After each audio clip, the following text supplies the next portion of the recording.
আগামীতে বিএনপি সরকারের কোন বিকল্প কেউ আসতে পারে, একমাত্র বিএনপি এটা প্রয়োগ করতে পারে। বিএনপির নেতা কর্মীদের দেশপ্রেমিক সৈনিকের মতো কাজ করতে হবে আগামী নির্বাচন।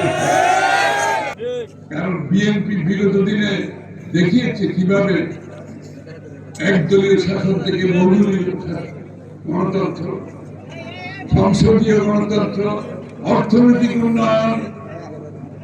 বিএনপি হিসাব করলে আপনি দেখবেন কর্মসংস্থান, যেটা এবারও আমাদের অনেক বড় পরিকল্পনা, কর্মসংস্থান নিয়ে আমাদের যে যুব সমাজের কর্মসংস্থান নিয়ে, আমাদের মহিলাদের কর্মসংস্থান নিয়ে, পুরুষের কর্মসংস্থান নিয়ে বিশাল আমাদের একটা প্রকল্প আছে। ইনশাআল্লাহ আমরা সবাইকে নিয়ে এটা পূরণ করতে হবে। যে রমন সাহেব যখন খাল খনন করতে আপনাদের মনে আছে মুরব্বীরা, উনিকে কাউকে পয়সা দিয়ে নিয়ে গেছিলেন? দেশকে ভালোবেসে মানুষ দিয়েছে। এইবারও তারেক রহমান সাহেব বলছেন 18,000 কিলোমিটার খাল খনন করতে হবে।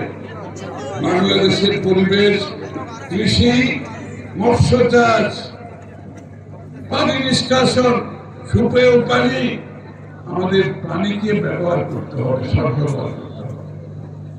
25 কোটি গাছ লাগাতে হবে পরিবেশের জন্য, মানুষের চাহিদা পূরণ করার জন্য।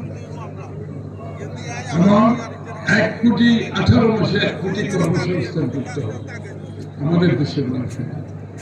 এই জন্য পরিকল্পনা করা হয়েছে কোন ক্ষেত্রে কার কত কাজ করবে।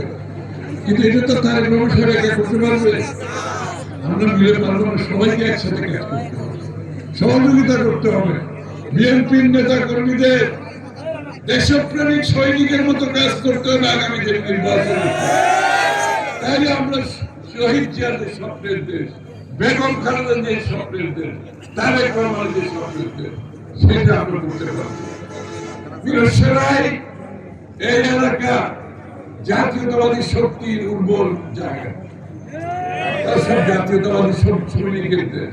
আমি দেখেছি গত 15 বছর এত নিপীড়ন নির্যাতন সহ্য করেও মিরসরাইবাসী তাদের অবস্থান থেকে কিন্তু অনড় ছিল।